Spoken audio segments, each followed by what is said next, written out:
Live TV, सच सबसे आगे। नमस्कार, मैं हर्षिता सिंह और आप देख रहे हैं द लाइव टीवी। जुबानी जंग के बीच एक बार फिर बीजेपी के नेता शब्दों की सीमा लांघते नजर आए। बंगाल भारतीय जनता पार्टी के अध्यक्ष दिलीप घोष ने मुख्यमंत्री ममता बनर्जी को लेकर के बहुत ही ज्यादा आपत्तिजनक भाषा का इस्तेमाल कर डाला है। ममता सरकार पर आक्रामक अंदाज में बोलने के चक्कर में दिलीप घोष के बिगड़े बोल लोगों के सामने निकलकर बाहर आ गए, जो कि इनकी सोच और मानसिकता सब दर्शाता है। बीजेपी के प्रदेश अध्यक्ष दिलीप घोष ने सीएम ममता बनर्जी के लिए बहुत ही ज्यादा आपत्तिजनक शब्द का इस्तेमाल किया और ये कहा कि वो राम की धरती पर एक नाजायज संतान की तरह क्यों व्यवहार कर रही हैं। कहने में तो अच्छा नहीं लग रहा, लेकिन उन्होंने ऐसी भाषा का इस्तेमाल किया है। जय श्री राम बोलने से ममता दीदी को काफी दिक्कत होती है। घोष यही नहीं रुके, आगे उन्होंने कहा कि आखिर उनके खून में ऐसा क्या है कि वो जय श्री राम नहीं बोल सकती। राम के देश में ही ऐसा व्यवहार क्यों किया जा रहा है। अब इन सब के बाद आप बताइए कि हर बार चाल चरित्र और संस्कार की बात करती है बीजेपी और ऐसी भाषा का इस्तेमाल करते हैं इनकी पार्टी के लोग। इतनी बड़ी पार्टी से नाता रखते हैं, प्रदेश अध्यक्ष के ओहदे पर बैठे हैं और भाषा किसी सड़क छाप से लोगों से भी ज्यादा गिरी हुई है। कहां क्या बोल रहे हैं, किसको क्या बोलना चाहिए, जरा भी तमीज और तहजीब नाम की चीज इन लोगों के अंदर नहीं बची है। और आपको बता दें कि जय श्री राम के नारे को लेकर के बीजेपी और टीएमसी के बीच पहले भी पश्चिम बंगाल में काफी विवाद हो चुका है। ममता बनर्जी ने बीजेपी पर इसे राजनीतिक रूप देने का भी आरोप लगाया था और अगर आप गौर करके देखें तो ये सही है, क्योंकि देखा जाए तो बीजेपी हर जगह चुनाव हिंदुत्व के मुद्दे पर ही करना चाहती है। हर जगह सिर्फ इनका एक ही मुद्दा होता है, पहला तो हिंदू मुस्लिम, बाकी पाकिस्तान, आतंकवाद, यहां तक कि अपने देशवासियों को भी जो इनके खिलाफ बोलने जाते हैं उनको ये देशद्रोही और पाकिस्तानी बता देते हैं और इसमें जरा भी संकोच नहीं करते। और इसके बाद राम के नाम पर भी ये लोग सियासत करते हैं। मतलब अगर आप जय श्री राम नहीं बोलते हैं इस देश में तो आप यहाँ रह नहीं सकते। आपकी डीएनए में कुछ ना कुछ गड़बड़ी है और आप हिंदुस्तान के लोग नहीं कहलाए जाएंगे, ये इनका मानना है। बीजेपी ने इसे जीत का एजेंडा बना लिया है एक तरह से। और आपको बता दें कि बीजेपी प्रदेश अध्यक्ष के बयान में न सिर्फ ममता बनर्जी को लेकर के आपत्तिजनक शब्द थे, बल्कि हिंसा को बढ़ावा देने वाले बयान भी थे। दिलीप घोष ने कहा कि ममता बनर्जी कहती हैं कि बदला नहीं बदल दो, लेकिन हम कहते हैं कि जब हम सत्ता में आएंगे तो अपने कार्यकर्ताओं की मौत का बदला लेंगे। अब इससे जरा बताइए, मतलब सत्ता इसलिए इनको चाहिए इसलिए क्योंकि ये यहाँ आकर के बदला ले सके। सत्ता इनको बदला लेने के लिए चाहिए, अपने कार्यकर्ताओं के मौत का बदला। लेकिन जहां जहां इनकी सरकार है और लोगों ने इनके जो लोगों पर जुल्म ढाए हैं, जो अत्याचार इनके नेताओं ने किया है, क्या उनसे बदला लेंगे ये अपने नेताओं से वहां जाकर के?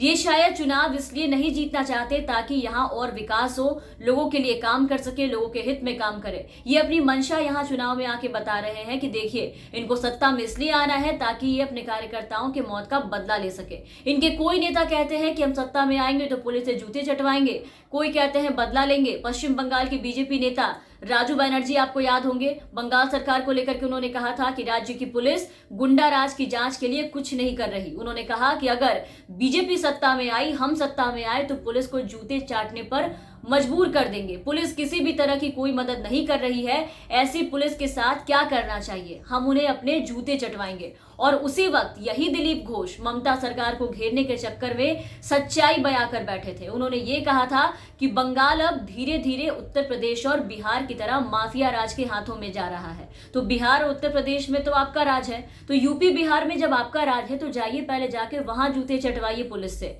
उन्हें रोकिए। जिस तरीके के हालात यूपी में आज हो गए हैं उस हालात को रोकिए, क्योंकि वहां आपकी सरकार है। मतलब कुछ भी कहना है। और ये पहली बार नहीं है जब दिलीप घोष ने हेट स्पीच वाला बयान दिया हो, पहले भी वो अपने संबोधनों में विवादित बयान देते रहे हैं। हाल ही में उन्होंने ये कहा था कि ममता राज में आतंकवादी गुट जो है वो काफी सक्रिय हो गए हैं, जो कि पश्चिम बंगाल को वेस्ट बंगाल बनाना चाहते हैं। उनके इस बयान पर काफी ज्यादा विवाद हुआ था और इनके बोल इतने खराब होते हैं कि यहाँ बोलने में भी हमें शर्म आती है जिस तरीके की भाषा का ये इस्तेमाल करते हैं। खास करके ममता बनर्जी को लेकर के बेहद आपत्तिजनक टिप्पणी करते हैं बीजेपी के सारे नेता हर बार। बीजेपी नेता श्यामपदा मंडल आपको याद होंगे, जिन्होंने ममता बनर्जी को कहा था कि समझ में नहीं आता कि ममता बनर्जी आदमी है या औरत, वो किन्नर बन चुकी हैं, जैसा कि आप ट्रेन और बसों में देखते हैं। मतलब एक महिला को ऐसे सम्मान देते हैं बीजेपी के नेता, मंत्री, विधायक सब। वीडियो है हमारे पास उनका, आप देखिए और इनके बोल सुनिए कि किस तरीके की भाषा का ये इस्तेमाल करते हैं। আমি বলবো বর্তমানে সিনেমাতে যারা হিজড়া দেখেছেন, আজকে দিদি আমাদের হিজড়া আরে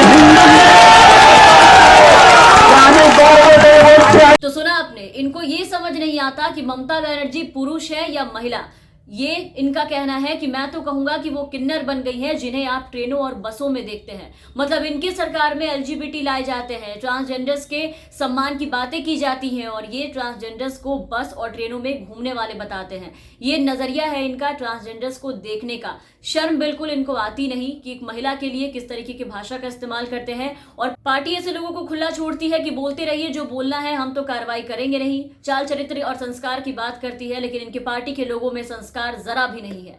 पश्चिम बंगाल में होने वाले चुनाव को लेकर के पूरी तैयारी में बीजेपी जुट चुकी है। अगले साल जो चुनाव होने वाले हैं, बंगाल में 200 सीट जीतने का लक्ष्य रखा है। इसके लिए भाजपा के कई दिग्गज नेता बंगाल का दौरा कर रहे हैं और वहां चुनावी सभा कर रहे हैं और सभाएं में ऐसे ऐसे भाषा का इस्तेमाल कर रहे हैं। तो इन सब की बात देखना यह है कि इसका असर आने वाले चुनाव पे कितना होता है। बीजेपी अपनी इस एजेंडे और इस मुद्दे के साथ बंगाल के चुनाव में जीत हासिल करती है या नहीं।